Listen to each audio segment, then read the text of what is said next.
अस्सलाम वालेकुम दोस्तों, उम्मीद है कि आप लोग ठीक हैं, खैरियत से हैं। अल्लाह ताला की ज़ात आपको अपने हिफ्ज़ व अमान में रखे, सलामत रहें, खुश रहें। हमारी दुआएं हमेशा की तरह आपके साथ हैं। दोस्तों, दो तीन चीज़ें हैं जो आपसे डिस्कस करनी है, बड़ी अहम है। पहले तो गैर हाज़िरी की माफ़ी, कि डेफिनेट आपको पता है कि ज़रा ट्रैवल पे जो है ना वो ऑलवेज़ ही चीज़ें गड़बड़ हो जाती हैं, तो इसलिए उसके लिए माफ़ी है आपसे, और हमेशा के लिए माफ़ी है। जब ट्रैवल पे हों तो फिर आपसे जो गैर हाज़िरी होती है ना, उसकी मैं आपसे पहले ही माफ़ी मांग लेता हूँ। खैर एनी हाउ, आज से ये जो सिलसिला है ये इंशाल्लाह ताला डेली बेसिस पे होगा। अल्लाह ताला की ज़ात आपको भी सलामत रखे, दुआएं साथ हैं हमारी हमेशा की तरह। इमरान खान ने तोशा खाना केस में अपनी नाअहली के खिलाफ इस्लामाबाद हाई कोर्ट में एक दरखास्त दायर की थी कि मेरी नाअहली खत्म कर दें। क्या बात है कि मेरी नाअहली खत्म कर दो, लेकिन हाई कोर्ट में वो वाला, अब समझ गए ना आप। दरखास्त गुज़श्ता साल अक्टूबर में फाइल की गई थी, इस वक्त जब सहूलतकारी मिल रही थी। फिर अचानक पीटीआई ने फैसला किया कि दरखास्त लाहौर हाई कोर्ट में फाइल करनी है। यूँ इस्लामाबाद हाई कोर्ट में दरखास्त दायर कर दी कि हम अपनी दरखास्त वापस लेना चाहते हैं। अच्छा जी, जिसका फैसला आज सुना दिया गया है और इमरान खान की जो दरखास्त है वो मुस्तरद कर गई है। यानी इमरान खान की नाअहली ख़त्म होने की एक और उम्मीद जो थी, जो उनको था कि किसी ना किसी तरह ये शायद कोई बात बन जाए, कोई रहम आ जाए, मतलब कोई भी, मतलब कोई गलबात आगे पीछे हो जाए। लेकिन मेरे ख्याल में वहाँ से भी खान साहब ने अपना जो है ना वो पता कटा लिया, और खान साहब को ये जो थोड़ी बहुत यूथियों को होप थी, उम्मीद थी, उसको भी आप भूल जाए कि वो भी अब ख़त्म हो गई है। एक वक्त होता था जब हर अदालत से सहूलतकारी हो जाती थी, रिलीफ मिल जाता था, लेकिन फिर वो वक़्त हवा हो गया, बल्कि ख्वाब हो गया। इसलिए ख्वाब हो गया कि जो सहूलतकार थे वो नहीं रहे, जो इमरान खान को वीआईपी प्रोटोकॉल देते थे वो नहीं रहे, उनका नामो निशान जो है ना वो मिट चुका हुआ है। तो अब इमरान खान साहब जो है वो सिर्फ ख्वाब देख सकते हैं जेल में बैठकर, चाहे वो खबर मानिका के ख्वाब देखें, चाहे खबर मानिका की साबका अहलिया के ख्वाब देखें, चाहे वो लंदन में बैठे बीवी और बच्चों के ख्वाब देखें, चाहे वो दोबारा वज़ीर बनने के ख्वाब देखें, चाहे वो दोबारा कोई बाजवा ढूंढ ख्वाब देख सकते हैं। लेकिन अब इमरान खान साहब का जो ख्वाब है ना वो कभी पूरा नहीं होगा। जेल से बाहर आने वाला ख्वाब तो 2 ढाई 3 साल, मैं ये कहते हुए शर्मसार भी होता हूँ कि क्यों 2 ढाई 3 साल, अगर उसको सजा 14 साल की होती तो ये पूरी होनी चाहिए। ये पहला सियासी केस नहीं है किसी वज़ीर के खिलाफ, ये प्योर केस है जो इमरान खान के खिलाफ केसेस है। अच्छा जी, इमरान खान की पूरी कोशिश है कि इलेक्शन से कबल नाअहली खत्म हो जाए, लेकिन केसेस की इतनी लंबी लाइन लगी हुई है कि एक से अगर खत्म हो जाए तो दूसरे में नाअहली शुरू हो जाएगी। इधर इलेक्शन कमीशन इमरान खान और फवाद चौधरी के खिलाफ केस चल रहा था, तो हीने इलेक्शन कमीशन के केस में फर्द जुर्म आयद होनी थी, लेकिन फर्द जुर्म के लिए मुलजम का पेश होना जरूरी था। चीफ इलेक्शन कमीशन ने इस नुक्ते पर फैसला महफूज किया था कि क्या केस की समाअत जेल में जाकर करनी है या नहीं, वो फैसला सुना दिया गया है। चीफ इलेक्शन कमीशन ने वजारत कानून की एडवाइस कमेटी पर फैसला किया है कि अडयाला जेल में 13 दिसंबर को इमरान खान और फवाद चौधरी पर फर्द जुर्म आयद कर दी जाएगी। यानी चीफ इलेक्शन कमिश्नर भी दोनों के खिलाफ अडयाला जेल में अदालत लगाएंगे, और कभी इम्कान है कि इस केस में दोनों को 6 माह कैद और नाअहली की सजा भुगतनी पड़ेगी। अच्छा, ये वाले केस अगर लगेंगे कि ये सियासी केस हैं, लेकिन सियासी केस नहीं है। इलेक्शन कमीशन की तौहीन जो है, या मतलब अदालतों की तौहीन है, इसमें आप 5-5 7-7 साल के लिए सजाएं हुई हैं। अब ये जो अदालतों की तौहीन थी ये क्या था?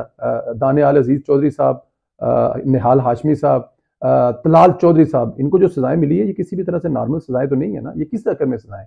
ये सारी की सारी सजाएं इसी चक्कर में थी कि जनाब तौहीन की गई है, कि आपने मुअज़्ज़ज़ अदालतों की तौहीन कर दी है, आपने मुअज़्ज़ज़ अदारे इलेक्शन कमीशन की तौहीन कर दी है।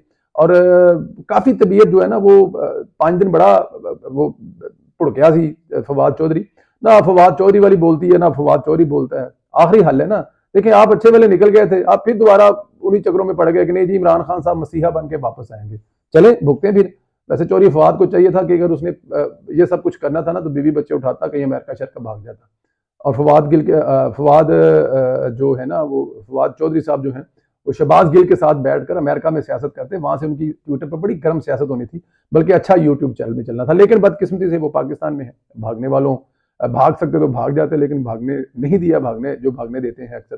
सजा भी होनी चाहिए, क्योंकि अगर माजी में दानियाल अजीज, निहाल हाशमी और तलाल चौधरी की सजाएं पा सकती जैसे मैंने आपको बताया, तो फिर इन दोनों को, इमरान खान और तलाल चौधरी ने तो चीफ इलेक्शन कमीशन को हर तरह की धमकियां दी हैं, और तौहीन भी की है। धमकियां भी ऐसी ऐसी दी हैं कि छठ गल्ला दो मुझे बताते हुए और कहते हुए जो है ना वो छड़ दे पर जो तनकियां देते रहे। खैर, एक और धमाकेदार खबर है, 190 मिलियन पाउंड केस में अहम तरीन दस्तावेजात गायब हैं। पता चला है कि यूके की नेशनल क्राइम एजेंसी के साथ जो खतो किताबत थी, इस कम्युनिकेशन का सारा रिकॉर्ड ही गायब कर दिया गया है। ये रिकॉर्ड असाजात रिकवरी यूनिट से गायब हुआ है, और इस यूनिट का सरबराह शहजाद अकबर हुआ करता था। अब अंदाजा करें जिन केसों पे मिलियन पाउंड फीसें जमा कराई हुई हैं, मिलियन पाउंड्स पाकिस्तान से ट्रांसफर किए हुए हैं, पाकिस्तान वो अरबों में बनता है, उनका पूरे का पूरा रिकॉर्ड ही जला दिया गया, गायब कर दिया गया, सफाई हस्ती से मिटा दिया गया है। जाहिर है ये सारी कार्रवाई तरीके से डाली गई है, लेकिन इस कार्रवाई के बाद केस मजीद मजबूत होगा, यानी इमरान खान और शहजाद अकबर साहब के लिए मजीद मुश्किल पैदा होगी। ये सारी कार्रवाई तरीके से डाली गई है, लेकिन इस कार्रवाई के बाद केस मजीद मजबूत होगा। इमरान खान और शहजाद अकबर साहब के लिए मजीद मुश्किल पैदा हो सकती हैं। इस कार्रवाई के बाद मलिक रियाज की भी मुश्किल में फंस सकता है, क्योंकि कुछ सबूत ऐसे मिल रहे हैं जो उन्हें मुश्किल में डाल सकते हैं, और वो मुश्किल में उनको डालेंगे, क्योंकि ऐसे नहीं होता कि आप अच्छा अगर वहां पे जो सबूत है उसकी बिना पर अगर हो सकता है कि 2 साल सजा होनी हो, या हो सकता है कोई ऐसी बात उसमें साबित हो जाए कि सजा, लेकिन अब ये जो गायब कर दिए गए इससे साफ जाहिर होता है कि देयर वाज समथिंग, तो मामला जो है गड़बड़ था, और गड़बड़ मामले की वजह से जो है ना वो अब उनको भुगतनी पड़ेगी सजा, और वो सजा अब भुगतेंगे। ये नहीं हो सकता कि मामला जो मामलात सारे हैं वो इसलिए रुक जाएंगे या इसलिए बच जाएंगे क्योंकि रिकॉर्ड नहीं मिल रहा। रिकॉर्ड सारे मौजूद होते हैं, बेफिक्र हो जाए आप, ढूंढने वाले रिकॉर्ड जो है ना वो ढूंढ लेंगे। जस्टिस मुज़ाहिर नकवी मजीद मुश्किलात में दिन ब दिन फंसते जा रहे हैं। इनकी हमायत करने वाले, इनके हक में बोलने वाले, इनकी सहूलतकारी करने वाले सुप्रीम जुडिशनल काउंसिल के एक किरदार जस्टिस इजाजुल हसन के खिलाफ दरखास्त फाइल हुई है। मुज़ाहिर नकवी के खिलाफ रेफरेंस फाइल करने वाले वकील मियाँ दाऊद ने दरखास्त दायर की है कि जस्टिस इजाजुल हसन को काउंसिल से अलग कर दिया जाए। अच्छा जी, ये मुज़ाहिर नकवी के खिलाफ जो है ना वो अच्छा जी, मुज़ाहिर नकवी के खिलाफ जो रेफरेंस वकील मियाँ दाऊद साहब जो है वो आजकल मीडिया पे हमारे भाई हैं, जरा कम उनको कुछ क्या है कि जितनों का केस चलता पे हाथ थोड़ा रखो, लेकिन उनका मौकफ है जी। मियाँ दाऊद ने मौकफ इख्तियार किया है कि मुज़ाहिर नकवी के खिलाफ तीनों ऑडियो लीक्स, गुलाम महमूद डोगर केस और मुकदमात की फिक्सिंग के मुतल्लक हैं। जस्टिस इजाजुल हसन इस बेंच का हिस्सा थे जिसने डोगर केस सुना था, लिहाजा ये मुकदमा सुनने वाला कोई जज जुडिशनल काउंसिल का मेंबर नहीं हो सकता। अगर देखा जाए तो मियाँ दाऊद का जो इतराज़ है वो मंतकी है, टेक्निकली बात वो ठीक है, क्योंकि जिन सबूतों की बुनियाद पर मुज़ाहिर नकवी के खिलाफ रेफरेंस फाइल हुआ, इन केसेस का तो इजाजुल हसन ही सुनता रहा, इसमें कोई शक भी नहीं है। अगर ऐसी चीज़ है तो उसका फ़ायदा दे सकता है, और इजाजुल हसन जाहिर है तड़ाबंदी वाला है, वो ग्रुप सेम है, हम ख्याल बेंच जिसे कहा करते थे, तो आगे जाके ये फ़ायदे तो देगा ना। ये तो नहीं हो सकता कि अपने कुलीग को, और ख़ास तौर पर जो जिसके बाद जस्टिस इजाजुल हसन का नंबर भी लगना है, तो वो तो चाहेगा कि ये रवायत ना डले कि जजों को ऐसे निकालना शुरू कर दिया जाए, क्योंकि इसके बाद बारी उसकी है, तो वो तो यहाँ पर उसकी पूरी साइड मारेगा। बट एनी हाउ देखते हैं क्या होता है आने वाले दिनों में। आज का दिन मियाँ नवाज शरीफ साहब का बड़ा अहम दिन रहा। उन्होंने 35 रुकनी पार्लिमानी बोर्ड के अजलास की सदारत की। बलोचिस्तान से उम्मीदवारों की टिकट पर जो मुशावरत है वो मुकम्मल कर ली है। काफ़ी हद तक बलोचिस्तान से उम्मीदवार फाइनल कर दिए गए हैं।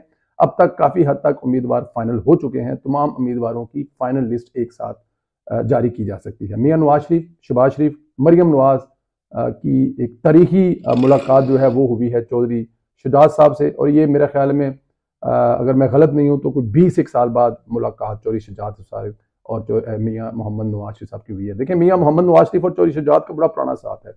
वज़ीर दाखिला हुआ करते चौधरी शुजात साहब जब अपने दूर पे होते थे, और चौधरियों के साथ नवाज शरीफ साहब की जो जोड़ी थी वो इतनी परफेक्ट थी कि ये कहीं से किसी जगह से मतलब डिफीट नहीं होते थे। ये हमेशा कामयाब रहे, चाहे वो IGA वाला इत्तेहाद हो, बाद वाली हुकूमत हो, फिर मुशर्रफ के दौर में जो चीज़ें हुई आपको भी पता है, मुशर्रफ के सामने कौन टिक सकता था। बट एनी हाउ, चौधरियों के साथ मियाँ साहब का जो कम्बिनेशन है वो बहुत पुराना है। पाकिस्तान की सियासत में इसको नया मोड़ भी कहा जा सकता है। वज़ादारी की आला मिसाल कायम हुई है। तवील अरसे बाद चौधरी शुजात हुसैन शरीफ बरादरान से मुलाकात का पता चलता है कि सियासत में कभी दरवाजे बंद नहीं होते। वज़ादार सियासतदान कभी इतनी नफरत का प्रचार नहीं करता ताकि कल एक दूसरे के साथ मिलकर ना बैठें। वो हमेशा ऐसी जगह रखता है, वो हमेशा ऐसी चीज़ें रखता है कि कल को कहीं किसी किस्म का अगर आमना सामना हो जाए तो नजरें से नजरें ना मिला सके।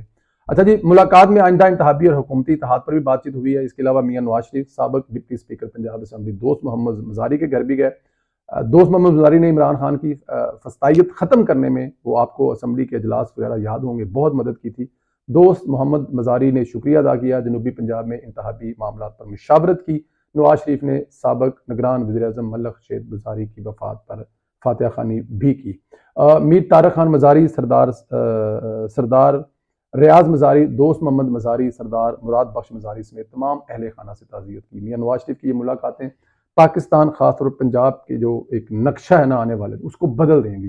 देखें, एक सियासतदान जो होता है वो यही करता है, इलेक्शन से पहले दो चीजें जो है वो की जा रही हैं, बिजनेसमैनों से मिला जा रहा है और सियासतदानों से मिला जा रहा है।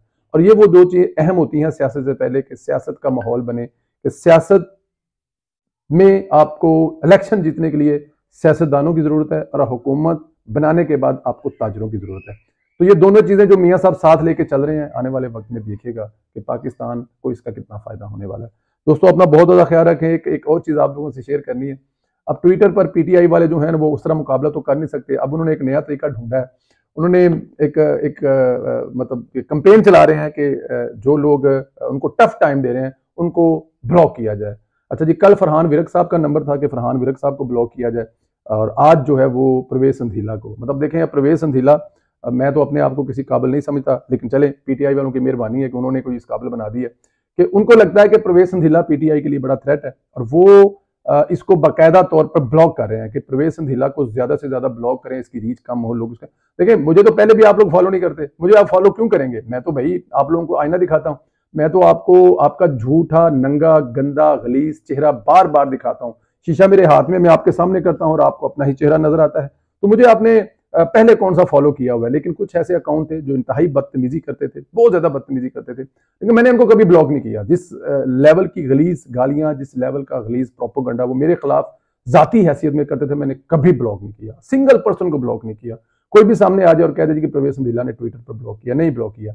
लेकिन वो लोग ब्लॉक कर रहे हैं मेरे खिलाफ, एक मुहिम चला रहे हैं कि प्रवेश संधीला को ब्लॉक किया जाए। कर दें ब्लॉक भाई, कोई बात नहीं। जब तक सांस में सांस है, जमहूरियत के साथ है, मियां नवाज शरीफ के साथ है, इस बयानिए के साथ है कि पाकिस्तान में मेरे और आपके वोट को इज्जत मिलनी चाहिए। और उसमें कितने कामयाब हुए हैं, किस हद तक लोगों ने इस बात को एक्सेप्ट किया है कि नवाज शरीफ अपने वोट को इज्जत दो बयानिए को कामयाब करवा चुके हैं, वो हमें आने वाले इलेक्शन पता लगेगा। 21 अक्टूबर वाला जो जलसा था वो हमें बता चुका है कि वोट को इज्जत दो बयानिया वाला कितना कामयाब हुआ है। और प्रवेश संधीला उसमें अपना हिस्सा डालता रहेगा, कभी पीछे नहीं हटेगा। आप चाहे ब्लॉक कर दें, चाहे कुछ और कर दें, लेकिन हम पीछे हटने वाले नहीं हैं। दोस्तों आपसे गुजारिश है कि अगर वो ब्लॉक कर रहे हैं तो आप ज्यादा से ज्यादा फॉलो करें। जिन्होंने ट्विटर पर फॉलो नहीं किया, @CH संधीला, CHSANDHLIAA ट्विटर हैंडल है। जिन लोगों ने नहीं किया वो फॉलो करें और दिखाएं यूथियों को कि तुम अनफॉलो करो, असी फॉलो करांगे। हमारे यूट्यूब के चैनल को भी जरूर सब्सक्राइब करें, और फेसबुक का जो पेज है सोशल मीडिया टॉक शो 1, उसको जरूर, एक नया पेज है, इसकी रीच कम है, इसको जरा आप लोग फॉलो करें, शेयर करें ताकि इसकी रीच ठीक हो। अपना ख्याल रखें, इजाजत दें, खुदा हाफिज।